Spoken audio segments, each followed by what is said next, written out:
What's good, people? It's your boy Les from the St. G family, also from Les the React, and welcome back to the channel. I appreciate you guys for stopping by and rocking with your boy. And I pray that you guys are having an amazing day as well. And what we got today? What just happened with the Euphrates River changes everything. But if this is your first time stopping by, subscribe to the channel, man. Give this video a like. You'll be doing me a favor, and at the same time, you'll be helping me out. If you haven't already, like this video up for your boy, man. So go ahead and get your popcorn and let's get it. History has been an integral part of our society and helped scientists give more meaning to their discoveries. With each artifact found, scientists have advanced in their research about all the phenomena in our world today. Recently, a historic river known as the Euphrates has been drying up, and scientists have been observing the river to know the cause of this anomaly. While conducting their research, a terrifying discovery was made on the drying river's bed. What did the scientists discover? Can this discovery be a reason for the river's drought? Join us as we explore how the Euphrates River dried up, with scientists making a terrifying discovery at the bottom. The Euphrates River is one of the oldest rivers in our world today. Along with its twin river, the Tigris and Euphrates rivers surround their flow around an area recognized historically as Mesopotamia, or land between two rivers. This region has been known to be home to many ancient civilizations, such as the Babylonians, Sumerians, and Akkadians, the most recognizable ones to have lived there. In our modern day, these rivers come from the Taurus Mountains of southeastern Turkey, where tons of alpine snow melt into the river. From their source, they flow through the plains of Syria and Iraq before emptying into the Persian Gulf. Lakes also flow into the river, and rainfall is one factor contributing to the river's mess. The river basin is situated in multiple climatic regions, from the Mediterranean to a hot, dry climate. In the upper part of the basin, rain and snowfall ensure up to 3,500 millimeters of precipitation every year. In comparison, the lower part of the river receives low precipitation of almost 60 millimeters. Now, the Tigris and Euphrates river system faces low water productivity, with climate change threatening the river's water systems and the life of its inhabitants. As one of the historical rivers known even in the Bible, the Euphrates River has been one of the longest inhabited areas of the world. But over these centuries, the river system has changed drastically. During their research, archaeologists discovered that the water courses Hey, stop using these for ear cleaning. They're even banned to use in the United courses have changed, showing signs of historical periods of drought, flooding, and desalination. Once again, it's beginning to run dry, with areas that used to be a source of life for humans and animals now becoming arid lands. The river flows. Stop it right quick, man. Lately, there's been a lot of talk about the Euphrates River, and like I've said before, man, it is tied to Bible prophecy, which is a fact. And hey, we got a lot of things that's going on in this world right now, man. You got droughts, what's going on. You got, even the Icelands, man, where the snows is at, where it's the snows, everything is melting, And this right here, the Euphrates River here, is it's confirmation, and what's really going on around in this world. So I believe that something as big is about to happen, man.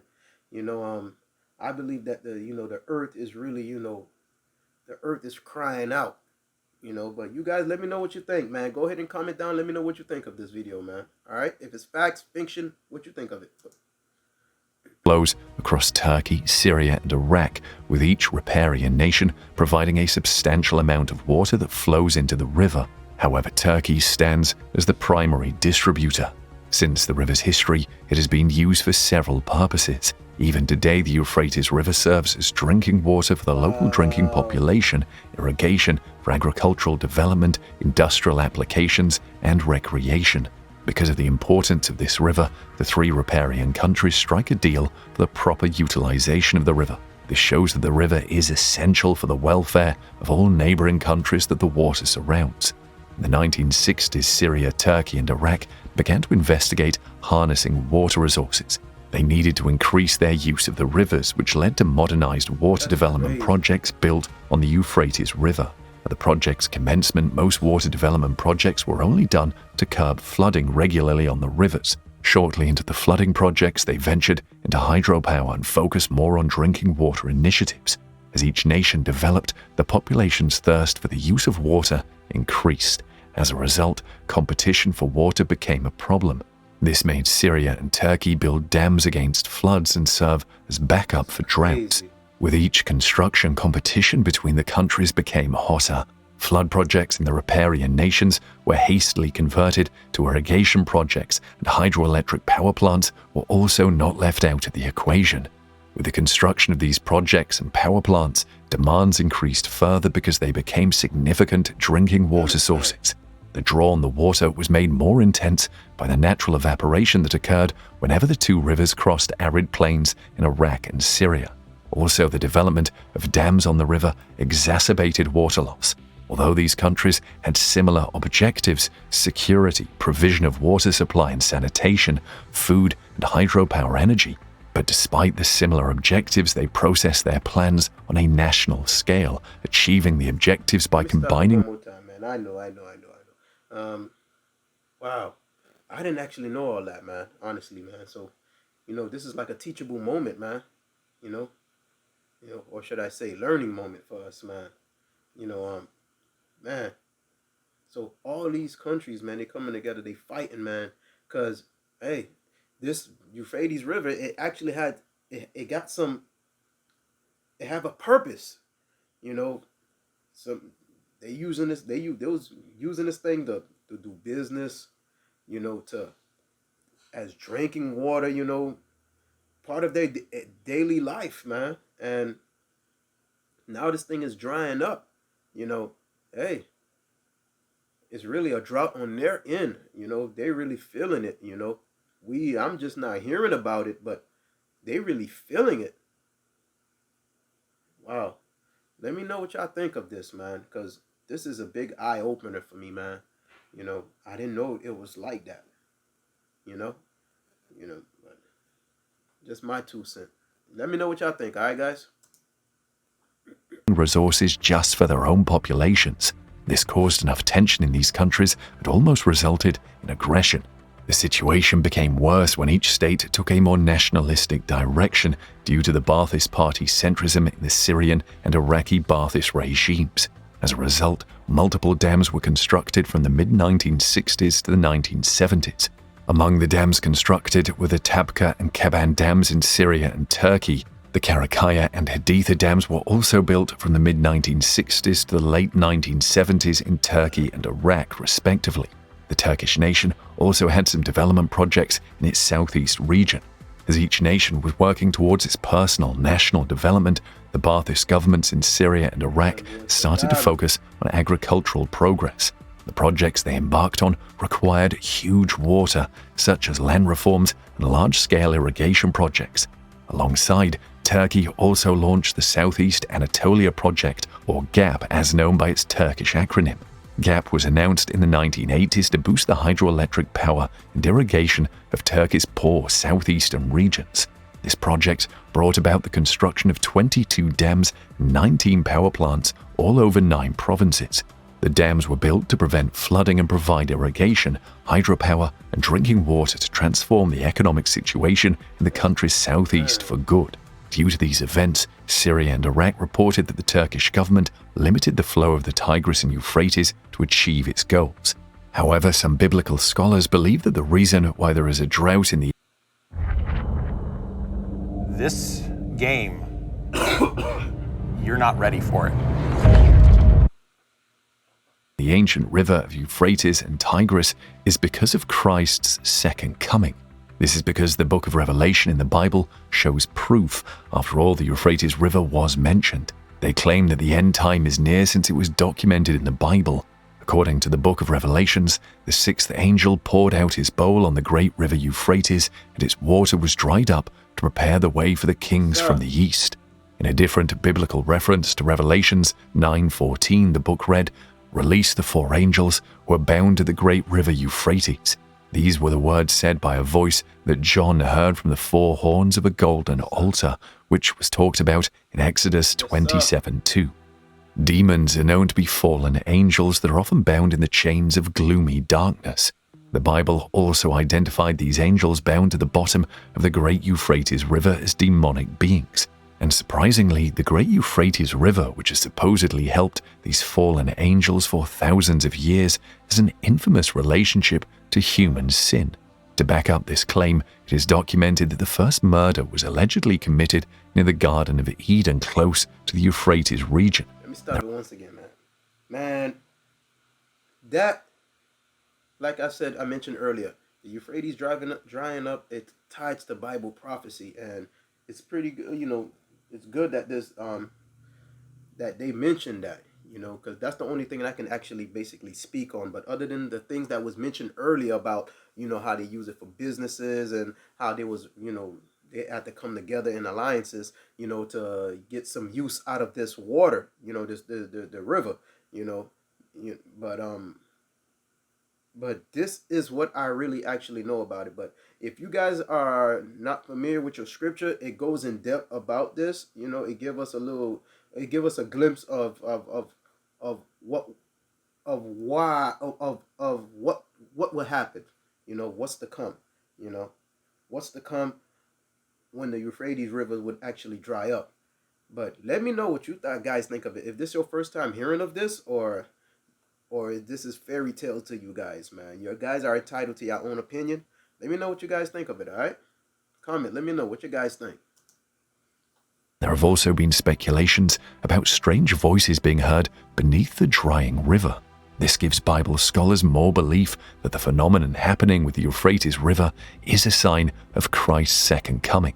Among these theories, a professor of Bible studies at Shasta Bible College and Graduate School in California, Tom Meyer, also came up with his perspective on the river's drought. He claims that the construction of a dam in Turkey might have caused the river's drought and, at the same time, kicked the biblical prophecy into gear. Tom suggested this speculation by saying, the construction of a series of dams in Turkey, which culminated with the Great Ataturk Dam, one of the world's largest dams, could be unintentionally paving the way for the fulfillment of biblical prophecy within our lifetimes. He continued by describing the river's positions, saying the Euphrates runs north of Israel, which Professor Meyer suggests is the direction from where Israel's foes, except Egypt, might have attacked from. His theory seemed valid because the Mediterranean Sea stands as a natural barrier to the Holy Land's west, which could have been an enormous problem for Israel's enemies to cross. Also, the east contains miles of desert, hence why Meyer suggested the north. Continues his theory by saying, the prophecy with which we are concerned relates to the 6th out of 7 bowl judgments recorded in the book of Revelation and will occur shortly before the glorious second coming of Christ, when he slays the Antichrist and establishes his literal 1,000-year reign in Jerusalem. And according to Revelation, the great Euphrates River will literally dry up so that the kings from the east can march their armies toward Jerusalem without hindrance in order to partake in the final great battle against Jerusalem, Armageddon. However, some people believe that the Euphrates River's drought was because none of the projects constructed on the river was done with official coordination. It was also done without acknowledgement of cross-border rights, which makes it unavoidable for these cross purposes to result in friction between the riparian states. In fact, there was a time when an argument between the government of Syria and Iraq over the Euphrates River almost became a reason for war. Even though relations between Turkey and Iraq have been regarded as hostile by both nations, they still work together when it's time to cooperate on issues about the river. However, the relationship between Syria and Turkey seems to remain tense because both parties regard their water affairs as a matter of national security. Despite the political tension amongst these nations, cooperation is still required to enable these riparian nations to effectively manage the rivers. From 1964, water officials in all 3 countries began to reach out to one another out of necessity. They began to coordinate development projects and negotiate technical assistance, even when the governmental relations weren't on good terms. Between 1965 and 1974, the water authorities from all 3 countries established and conducted the Joint Technical Committee. The Joint Technical Committee meetings were held on a when-necessary basis and was done solely to address the needs of each country and ensure stability. But even with the signs of cooperation and coordination established by the water authorities, problems continued. This is because each riparian nation placed its national development projects over the cooperative agreements that were made. Iraq and Syria kept developing extensive irrigation projects and hydropower plants, while Turkey continued to build dams in the Taurus Mountains. These events by all three nations continue to cause strains on the Tigris and Euphrates rivers. It continued this way as the tense and unmoving positions later caused them to suspend the talks of cooperation and coordination, eventually dissolving the Joint Technical Committee in the early 1990s. This negligence has resulted in increasing heat waves for several years, and now the drought is in full effect. This year, water reservoirs along the Euphrates, such as the Qadisiyah Lake. You see how that thing drying up, man? You see how it's all drying up, man? This was once a body of water, man. All that was once a body of water. You know, I'm pointing at the screen hoping that you guys can see it, but I know y'all probably won't see my mouse, but this was a body of water, man. And look at it now, man. It's a drought, man. Man, the Bible never lies, man. You know, it's amazing, man, what's going on. Like I said, man, I really believe there's more to come, and it's crazy. This year, water reservoirs along the Euphrates, such as the Qadisiyah Lake, showed significantly low water levels. Government reports also warn that the Tigris and Euphrates... Well, guys, like I often tell you, they done turned off the light on us, man. And if you like this video, man, go ahead and give this video a like. You know what I'm saying? You'll be doing me a favor once again, like I mentioned. And one thing I can leave you guys with is no Christ, no life. So live life for Christ. Peace.